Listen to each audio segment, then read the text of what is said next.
एक बुजुर्ग औरत मर गई। यमराज लेने आए। औरत ने यमराज से पूछा, आप मुझे स्वर्ग ले जाएंगे या नरक? यमराज बोले, दोनों में से कहीं नहीं। तुमने इस जन्म में बहुत ही अच्छे कर्म किए हैं, इसलिए मैं तुम्हें सीधे प्रभु के धाम ले जा रहा हूँ। बुजुर्ग औरत खुश हो गई और बोली, धन्यवाद, पर मेरी आपसे एक विनती है। मैंने यहाँ धरती पर स्वर्ग नरक के बारे में बहुत सुना है, इसलिए मैं एक बार दोनों जगह को देखना चाहती हूँ।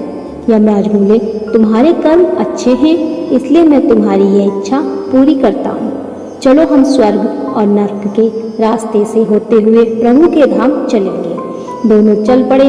सबसे पहले नरक आया। नरक में बुजुर्ग औरत ने जोर जोर से लोगों के रोने की आवाज़ सुनी।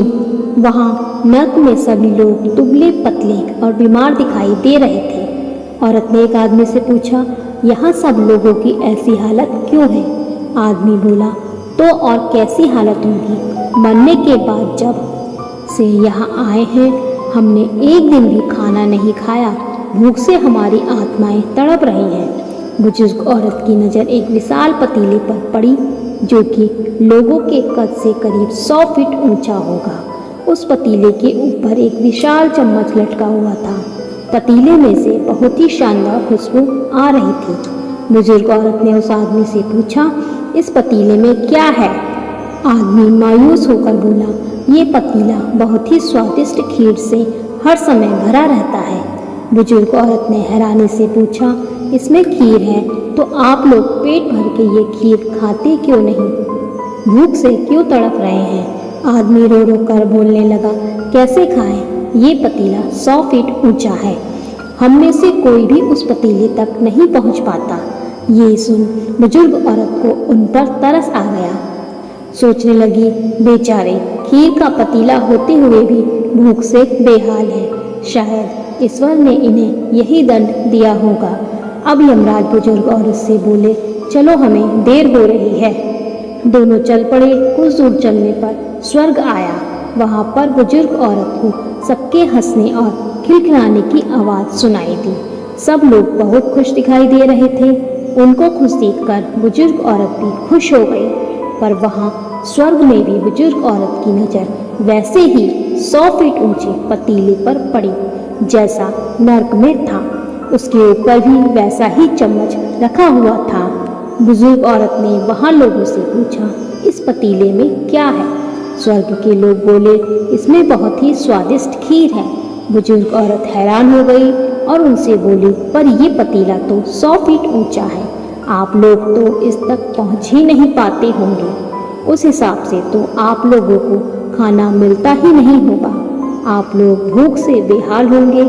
पर मुझे तो आप सब बहुत खुश लग रहे हो, ऐसा कैसे? उनमें से एक व्यक्ति बोला, हम सब लोग तो इस पतीले में से पेट भरकर खीर खाते हैं। औरत बोली, पर कैसे? पतीला तो बहुत ऊंचा है। व्यक्ति बोला, तो क्या हो गया? पतीला ऊंचा हो तो यहाँ पर कितने सारे पेड़ हैं। हमने इन पेड़ों की लकड़ी ली, उसको काटा और एक विशाल सीढ़ी का निर्माण किया। उस लकड़ी की सीढ़ी के सहारे हम पतीले तक पहुँचते हैं और सब मिलकर खीर का आनंद लेते हैं। बुजुर्ग औरत यमराज की तरफ देखने लगी।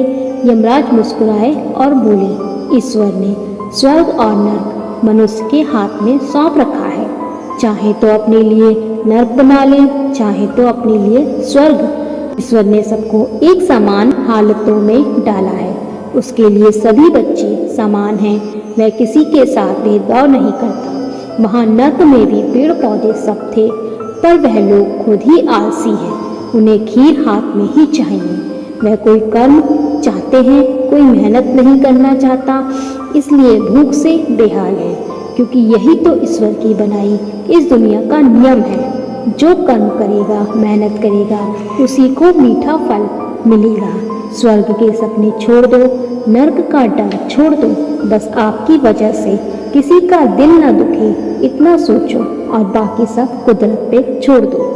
दोस्तों, अगर ये आपको कहानी अच्छी लगी हो तो प्लीज़ अपने दोस्तों तक इसे ज़रूर शेयर करें और ऐसी ही मोटिवेशनल स्टोरी सुनने के लिए हमारे चैनल को सब्सक्राइब करें। धन्यवाद।